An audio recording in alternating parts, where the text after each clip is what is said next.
Hi everyone, welcome back to the Soundwave podcast. It's Emma here introducing. Amelia's not very well today, so I'm here starting us off at the top. So yeah, it's Emma, and next to me I've got David. And we've got our special guest today, Rosa. Yay! So we'll start off like we always do. We've given Rosa this question. We've asked. I think we're being told that we're like criminals for asking this question. Every guest that comes on is just like, this is the worst question you could ever ask. So I believe you've been briefed. So do you want to tell us your 3 favourite songs to get us started, Rosa? Yes, I have been briefed. It took a long time to decide. My first song is Would Heaven Ever Be Like This by Idris Muhammad. Wow. And then the second one is a song called Digit by a band called Tortoise. And the third one, Avant Gardener by Courtney Barnett. Wow. Yes. And what made you pick those songs, Rosa?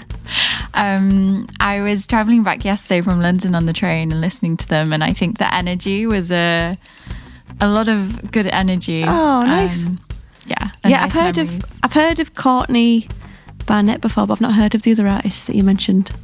They sound cool. Yeah. One was called Tortoise. Tortoise is incredible, yeah. Wow. The song is it's the first song on that album, Millions Now Living Will Never Die. Right. And it's 20 minutes long, but it kind of takes you on this whole journey and transforms and changes and all these instruments, and very experimental, but I like it a lot. So. Cool. Amazing. So I guess that leads us on nicely to some questions. That was what? That was only one song, wasn't it? There was 3? Oh, was it? Sorry, I was doing it. David's headphones. I know, I'd say you missed her. Say again, it was Courtney Barnett.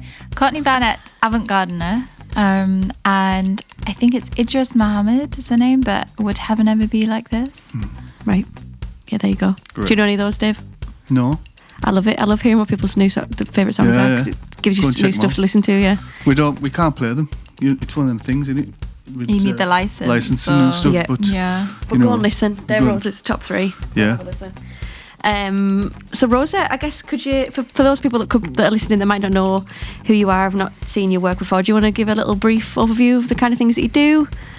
Yeah, so I would describe myself as an artist filmmaker from just outside of Penrith in Cumbria, and I describe the work I do as it's kind of in between documentary and experimental filmmaking, and then art and installation as well, and kind of very elemental. So I focus on the elements and almost taking those as a entry point to a place and exploring the wind or the water, and kind of doing different things like that, and working with different communities as well. So I think Cumbria is a good place for it because it's very elemental here, and that's what I do. So when did you start making this kind of work? So I've kind of always been, I guess, interested in filmmaking, probably doing what a lot of people do of making films on the side and kind of doing it as a hobby. And my background was in natural sciences, so I studied natural sciences, and when I was studying I was also making films and had this opportunity to make a series of short films which were shown at COP26, and I think doing that series was kind of doing filmmaking in a professional context made me think it is possible to do this as a career more than just a hobby, and to kind of bring that into realization, I guess I did an MFA in creative documentary by practice at UCL, so it's a 2-year course, and you kind of explore filmmaking as a research methodology and also I guess a practical way of engaging, and also kind of doing experimental filmmaking techniques. So that kind of took me through, and then now I'm kind of working freelance on different projects and starting a PhD in September, actually continuing with the filmmaking, and it's practice-based, so it's doing film at the same time as kind of researching. And I think I'm obsessed with the wind, so for the PhD it's going to be a lot of thinking and making with wind. Wow. Yeah. Obsessed with the wind. Tell us more about that. What is it about the wind that you like so much? Well, I think being from and brought up in Cumbria, it's you're constantly in the wind. And then actually when I was driving over here, seeing all the wind turbines was very interesting. Oh, yeah. And we don't quite have that, I think, so much on the kind of, near Penrith. But as a child, we'd do lots of like hiking the fells and fell running. My dad's obsessed with fell running, and I used to do a lot of fell running. So I think from that experience, that's made me always like in contact with the wind. And then when I started the MFA, I was thinking about what to make films about as part of this course, and I was interested in the wind because it's invisible. So I thought, in the context of making film, it could be very interesting to start to explore the wind because it's invisible in this visual medium. But actually sound is so important, so you have to think about the sound of the wind. And then when I started telling people, okay, I'm going to make a film about the wind, they were like, oh no, the sound is so hard. Like, apparently it's famously hard to record a nice sound of the wind, I guess, because it just kind of maxes out on the microphone. That's the thing, is it's just wind noise on the microphone. That's all you get. And I guess it's like every direction as well. It's quite an overwhelming set. If you think about actually what wind is like to record, it's like ever moving around, isn't it? When you think about it, when you feel like just stand still in a wind, you're like in the wind. That must be quite hard to record. Actually, I never actually thought about that before. Yeah. Wow. I don't know how you actually would. Yeah. Come to think of it. A lot of windshields, I think. You've got to, You've got to be in a cave outside of the wind, but here in the wind, I don't know. Yeah. And it gets, I think, when you've done a lot of recordings, and then to edit that is very grating when you're listening to like wind sound. I bet. So it's difficult. But then so I was like researching the wind and thinking about making a film about the wind, and came across the Helm wind. I don't know if you guys have heard of it. It's in the Northern Pennines, kind of on the western side. So I guess in some villages there, and it's the only named wind in Britain. So I think that was really it, and it's very close to where I'm from. So I was very curious about that as well, the fact that a wind could have a name and has a particular sound, like it sounds like a train actually, and people think a train is coming. So how interesting. Yeah, I want to check that out. Yeah, now. there you go. Dave's gonna go. And was this part of one of your films that you made? Was it The Crow?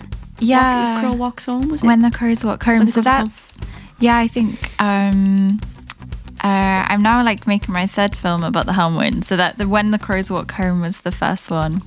And that was nice because it was a kind of playful way of engaging. So I used GoPros mainly and played different ways of experimental filmmaking with the wind, and think about things like putting it on a kite and trying to fly that in the wind, or putting it on a fishing pole, or putting the GoPros on kind of parts of my body like my legs, and I'd go running up the Pennines. And I guess a different way in that film, I was very, I guess, interested in framing, and how when we hold a camera we kind of fix and frame potentially, and we have a lot of control. So I kind of wanted to give up all that control to the wind in a way. And it was a bit of an experiment, but that's so cool. Yeah.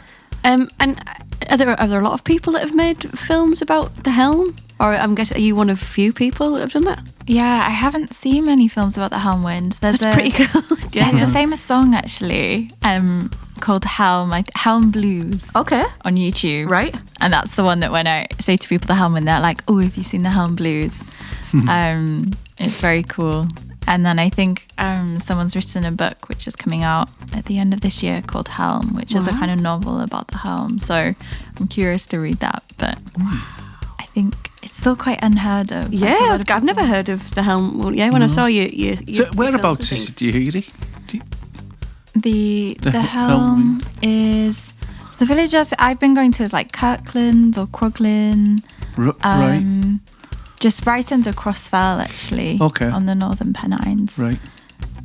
I'm going to definitely check that out. I wanted to go to Croglin anyways, since we did the Croglin vampire episode. Yeah. Gosh, throwing it back, I'm going to go and check that out. I guess you need a windy day, though.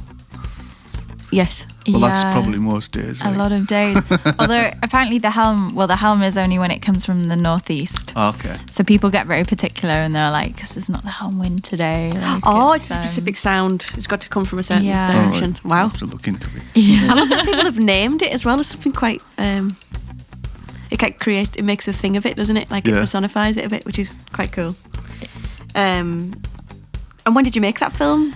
I made that in 2023. Wow. And then kind of spent some more time in early 2024 with a sound artist actually, and we kind of made it into a 5.1 mix together. So that was fun. So it was kind of finished Awesome. between those years. And so with that 5.1 mix, do you kind of put that out as like a video to watch on YouTube or something, or are you creating like installations and inviting people in to see it? Yeah, so the film's been shown at film festivals. So I think in the theatre context, it's been 5.1, but actually not loads of places have the opportunity to. Usually they prefer like a stereo. So Yeah. I think. What does 5.1 mean? It's like your surround system, so you've got 5 speakers, or 0.1 including your sub, Right. or your centre. So it's a surround mix essentially. Yeah. Mm. Yeah, it's a lot of fun to edit if you've done. Yeah. Because Amazing, you get this circle and you can kind of like move the circle where you want. So there's a lot of imagination thinking, not just 2 speakers, but how do you want it behind you? How does that move from like place to place? Wow. Yeah. Well, we once had, and it's around the building in various places now, but a setup for ambisonics, because I don't know if you've been to working at all. There's no need to go to working, but if you ever have, in the middle there, there's a sound system, and it's got speakers in the ceiling and in the benches at the floor, and it's actual only kind of permanent ambisonic installation, outdoor installation in the country that no one knows about, right? It's just in work in town centre. Yeah, it's just there, and Next to Costa. the controls up in the car park, and we used to do a lot of work around that when and worked with people who were coming into the area who were artists who were interested in using it and trying to link us up with other artists and international artists. But yeah, work at panning and all of that was amazing. You learn what works from like a normal mix and in stereo and what doesn't. You like, because you just, when you've got that, like, I can put this in any of these speakers above or below or around me, and so you just gotta start spreading everything out, but then you kind of realise why it's important that a drum kit stays together. Oh God, because when you start mixing it and you're like kick drums over there and That the sounds snares mental, over there, and you're like, it doesn't work anymore. But it is a lot of fun. What a cool immersive experience for people as well. Mm. Especially with things like wind and stuff. That's like really interesting. So have you got plans to make another? Did you say you were going to make something else with the helm? Yeah, I'm editing a film at the moment, which is kind of including stories from the helm wind, I think. And actually, the shots are very long and fixed on a tripod and quite still. So that one is kind of quite driven by sound to give a experience of being in the Pennines and in the helm winds in a kind of different way. And this week I'm going to go to the archives in Carlisle, which I haven't actually been to before, and listen to all the transcriptions of stories. So we'll see what that turns into. I think right now it's taking form, so it's kind of, I filmed most of it, but I don't know the final structure. So we'll see. And what cameras do you use to film this one? So this one I used a Sony FX6. Which is a very, very nice camera, but I find actually it's quite heavy and there's a lot of extras that go with it, so it felt less kind of practical almost. Like, I think my way of filmmaking is I like to really engage and be kind of quite free to move around and spontaneous, and the more gear you have, it's great because you get kind of really beautiful images, but the more technical, it kind of takes longer to set up and might take you out of certain things. It can be a little bit limiting as well, it can, because I hear what you're saying about the GoPros, because they actually feel quite creative, them, as just a thing, because You can do anything with it. yeah, they're fairly robust as well. Yeah. You're not, and waterproof. Yeah. And then they've got that image stabilizer on and everything, and so you can kind of, I think they're quite a creative thing when you think about what you can do with them, and like you say, strapping them onto yourself and not worrying about it too much. As well, your big Sony camera, you're just not going to be able to do that, right?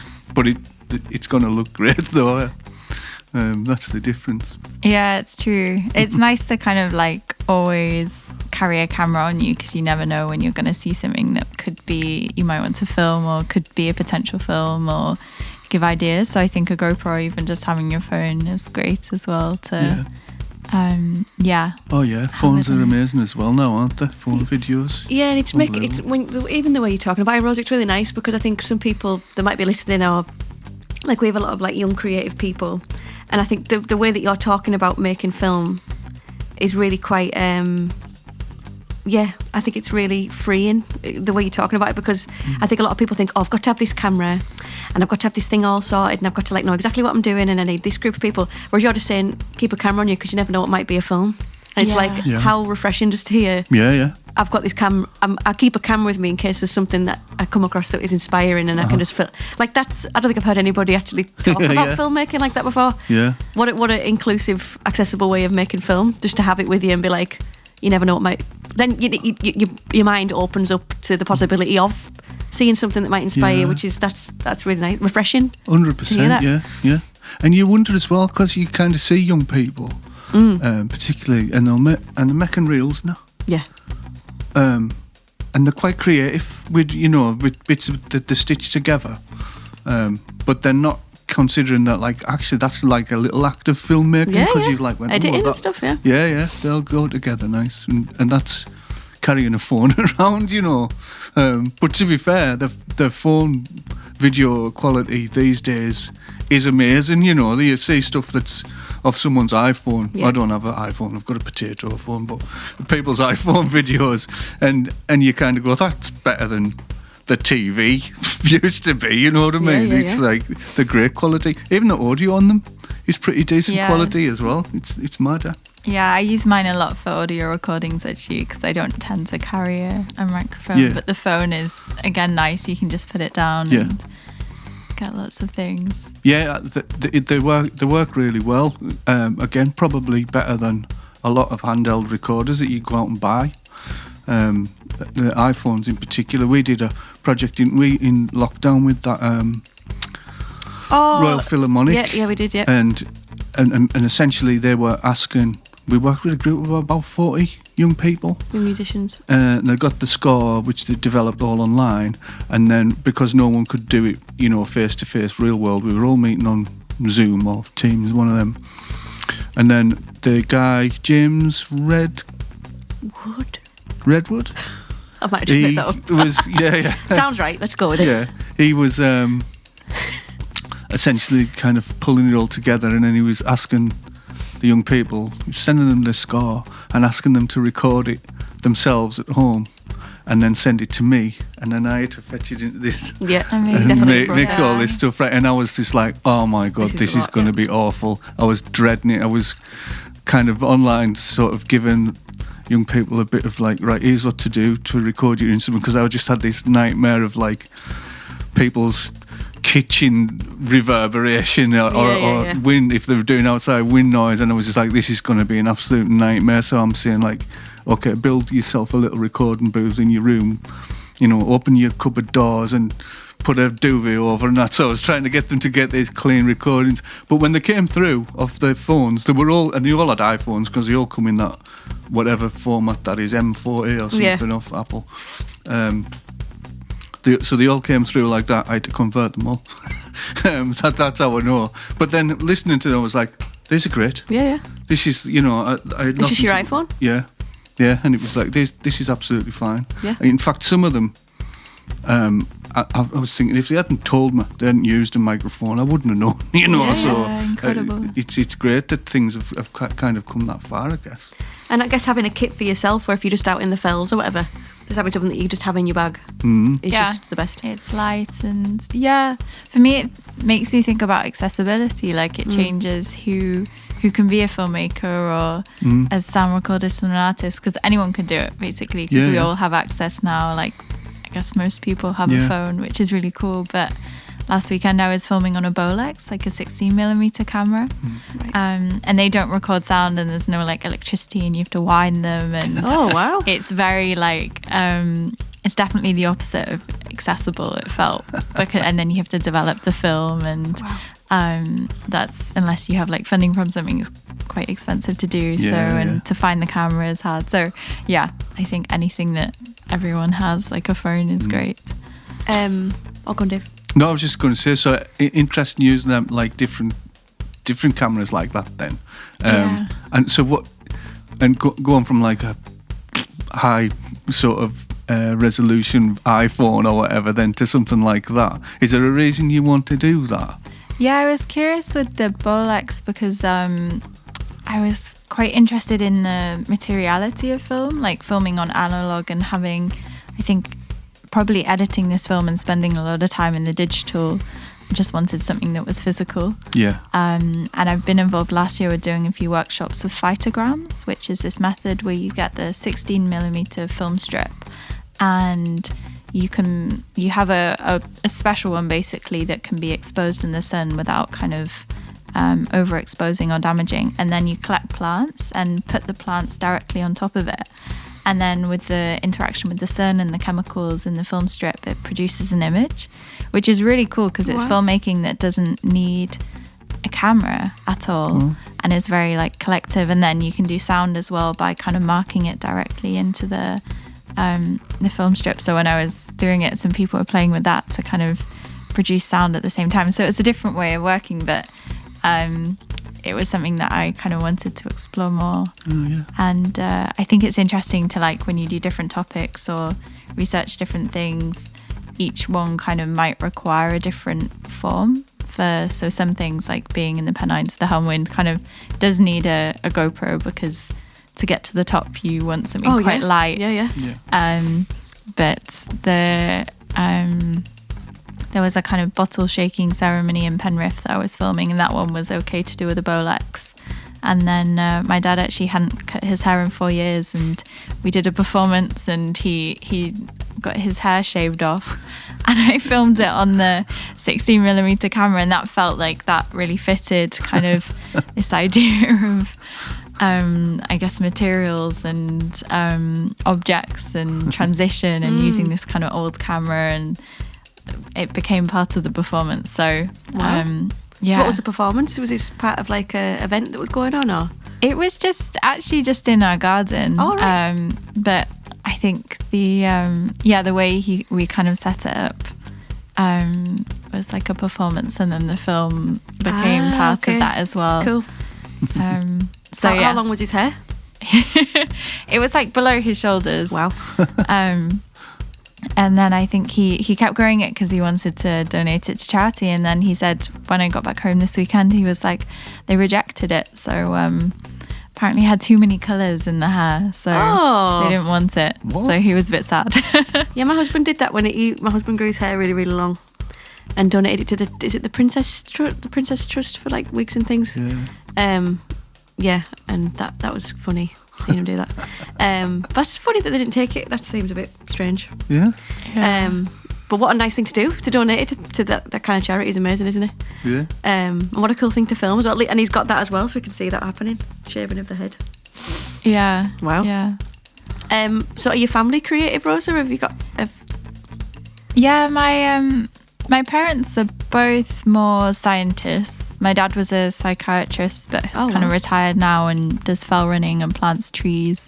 My mum, she was epidemiologist, or still works kind of doing that, like global eye health. So quite sciencey, but in their spare time they very creative. And my wider family are quite creative. So on my mum's side, she has 4 sisters and they were all artists, and I think that's like that wider context of family has been an influence for sure. That's awesome. Because you said you went to study, was it sciences that you did at university? Yeah, originally science. Wow. And which science? Just a lot of biology, and then I moved into ecology and conservation and evolution, and then eventually the history and philosophy of science, which kind of felt like that was the area that I found that really clicked for me. But reflecting back, it was interesting because at school I always wanted to do art, and actually I was kind of more channeled down a science route, and it felt quite a binary choice already at the age of 13 maybe. It was like, do you take science or do you take art? And I got pushed down that direction, and I think looking back, it would have been nice to do more art or do both or not. And then I think hopefully it's changed now as well, but when I was at school, there was a potential hierarchy between the two. So I think already teachers are thinking about what careers can you do, where does it lead, and then the choice of science is like, okay, you can, there's more maybe more like stable careers there, or so that was definitely a kind of push, so it's good to resist that, I guess. Totally. And I don't think a lot has changed. No, I think that still happens. The story we hear all the time is that same thing. It's like, oh well, you do that in your spare time and it's like a hobby. On, and I think as well, if some people's parents don't see how that's going to be a career, sometimes that can be limiting for the kid. If they don't have people around them that are artists, or if they have family members or friends of family that are creatives, I guess it kind of, you can see why people are like, why are you doing that? But also, it's like the biggest industry ever, isn't it? The creative industries. So, I always like to ask that question, because I always think it's interesting when people get into like creative careers, if that's been influenced by people that you grew up with or whatever. And when you were younger, so you were brought up just outside of Penrith. And how was that kind of figuring out that kind of what you wanted to do? Did you find that you were supported in like the arts and stuff in Penrith, or did you have to kind of travel away to get that support? That's a good question. I think when I was younger, because I got kind of like maybe a bit more channeled down this sciencey route. When I was at school, I was kind of always more thinking about doing science or studying medicine.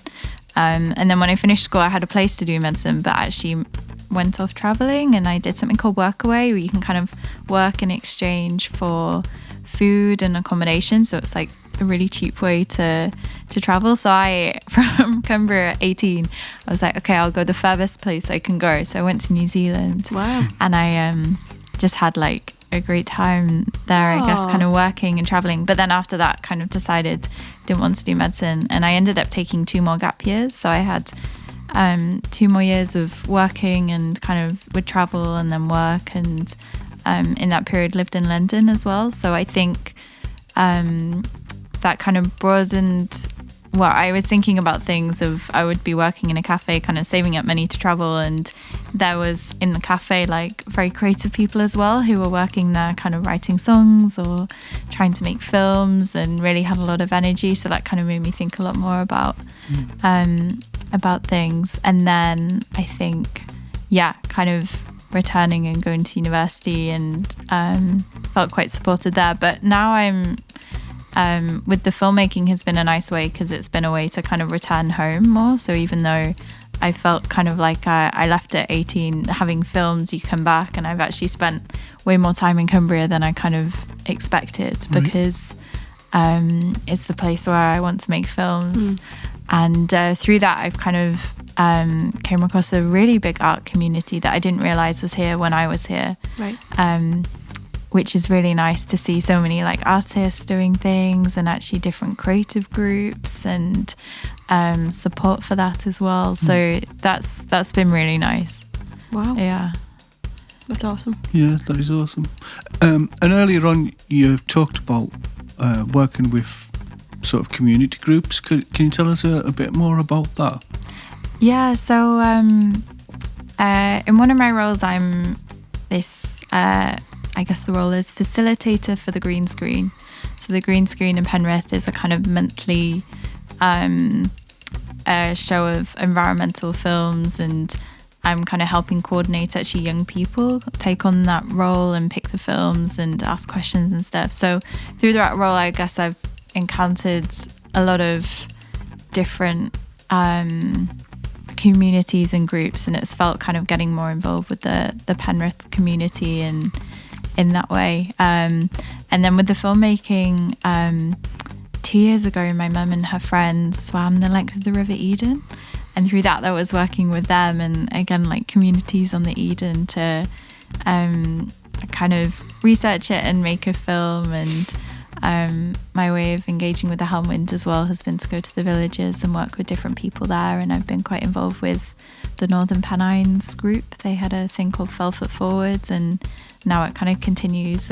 I'm always like intro of the name, but I think the Northern Pennines, and they work with communities there. So it's kind of lots of different ones in different places, but I think it's really nice to work with people. And all kind of filmmaking is different, and some are very like require big teams, but I guess the filmmaking I do is you can kind of do everything on your own. So actually I prefer to work with other people, so it's really nice when you can talk to people about what you're doing and have different inputs, and it feels more like a collective thing. Yeah, great. That's awesome. And you think that them people that you work with along the way then also kind of invested in what you're doing and watch it and share it and that kind of thing as well? Exactly, yeah. Great. That's really nice. Yeah. Another film I made about the Helmwind was interviewing lots of people in the villages and working with the Northern Pennines group. And then they had a kind of showcase, and we showed it in a village hall in Armathwaite, and everyone was there, and their other projects were being showcased as well. So it was kind of like the whole community coming together. And that was my favourite experience ever, because it was so nice to kind of like show something in the place where you've made it and with the people. And it was just really dark in the hall and very quiet, and like a very nice experience of watching the film together.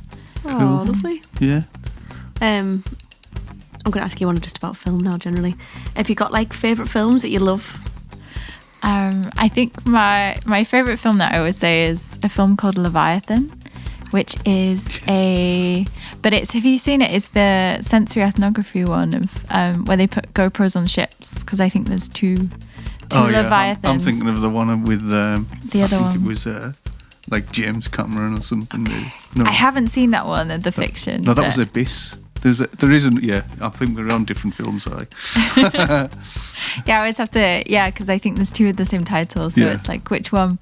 But it's my favourite film because it's just very, very gives a kind of bodily response. Like it's all quite abstract, and you're just on this moving ship in the Atlantic, and but you feel, I think, because there's not much language in it, you just kind of feel quite strongly. And that for me, seeing that, I hadn't really encountered films like that before, so it kind of blew my mind of what could be considered a film or filmmaking. And the sound in it is incredible. Right. I think someone called Ernst Carell edited the sound and did the sound, and it's just really like so immersive for being in the Atlantic Ocean. So cool. It's a good film. And do you go and support? So are you living in London now then? Yeah, I'm between London and Cumbria, so kind of back and forth. So do you go and see a lot of film, like exhibition-y things in London? Do you have like favourite places down there that you support? Yeah, in London I really like the ICA, which is a nice place to hang out, kind of like a really nice bookshop and good screenings. And I think, I like seeing stuff there. And sometimes with friends, actually, we've just kind of walked up to the ICA and said, we're not going to look at what's on or get tickets, but the first thing that we arrive to, we will just go in, get a ticket to that. So that's fun because you kind of encounter something completely unexpected. Oh wow.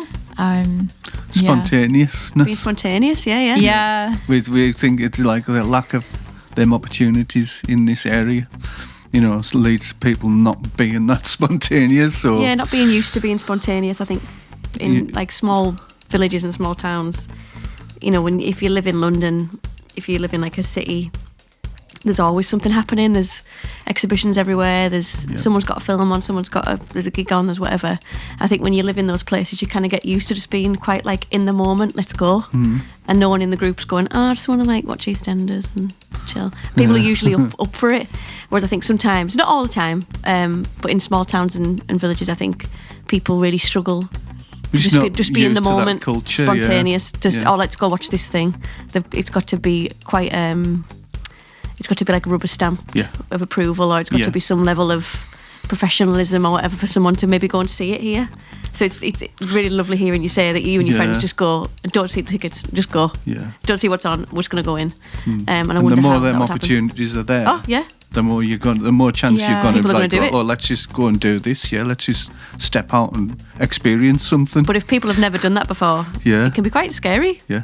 to do that. Well, yeah, exactly. And if you don't have the opportunities to do that, Yeah. then Then why would you? Yeah, Yeah, yeah. exactly. Of course, you're going to freak out when someone says, "Would you like to go and watch a jazz quartet with me this evening?"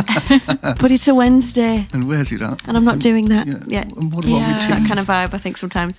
Yeah. Or to get to as well, like London, you can kind of walk there or hop Totally. on a bus. But here, like, Transport is Yeah, not yeah. the best, that's for sure. Mhm. difficult. Yeah, definitely. And so a lot of your work that you've produced as well, people can check it out, right? How can they see what you've done? I think there's the second film I made about the Helm Wind is on YouTube. Right. And I think if you Google my name, like the other ones on Vimeo too, Oh yeah. should come up. Mm. Yeah. Is there a reason that you would use Vimeo over YouTube? Yeah, I think sometimes in the film world, people get a bit snobby about YouTube, which is a shame. So submitting to film festivals, often Vimeo looks a bit more professional, I think. Okay. And Is it a bit less spammy as well, Vimeo? Because I mean, that's the other thing, isn't it? When you put anything on YouTube, Getting ads for HelloFresh.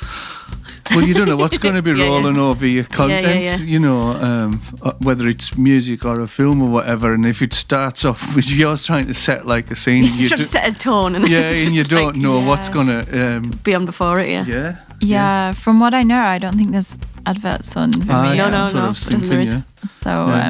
and it's quite easy if you want to share your film, you can upload it and people can download it from there. yeah. Right. And you can do different settings. I guess YouTube's the same, but you can put like privacy or Yeah. password. Yeah, but I haven't used Vimeo so much as a kind of platform for watching things, unless it's like you go directly to someone's film, but just for like searching. But I think YouTube is great for kind of that, again, the spontaneity. You don't quite know what you'll encounter. And there's more on there, I guess. Yeah. So I mean, that's the thing, isn't it? It's the leading one. You feel like it's there and you can use it. You probably should, but I'm always. It does my head in that where you just kind of go. Well, I don't even know what the policy is with adverts on there anymore, No, or I'm not using sure. using stuff. It's just all so vague, and you hear all these horror stories Yeah. of people's stuff being ripped off and used again and monetized somewhere, and you're just like, oh, can we not? Yeah, Vimeo seems like a nice, clean. Just like, Yeah. You have control over the viewing experience, I guess, as well. Yeah. And can people follow you online? Can they keep up to date with what you're doing in terms of film? yeah, Where would they find that? Probably the best way is Instagram, and it's just Rosa_Posser. Great. So I Great. think that's the place. Awesome. So, sorry. Nope. I was just thinking there. So I was thinking of like your journey so far, and if you looked back and there was another little Rosa setting off on that same kind of journey now, what advice would you have for that? So any young filmmakers Yeah. listening now, any Cumbrian advice for filmmakers them? out there. Good question. What would you swerve? say? What would you? What would you tell them? I think probably that cliche thing of don't be scared, just do it, kind of take the leap, and even if it's a kind of unknown, see what happens, and don't be afraid to make mistakes. Like, just try something, and if it kind of doesn't work out how you want, then you've kind of learnt from it. And with the filmmaking, just make films. That's the only way to learn, and the best way. Just like keep making, and again, it doesn't have to be perfect. Just kind of make something and then learn from that and make something else. That's awesome. That's great advice. Yeah, thanks, Rosa. Yeah.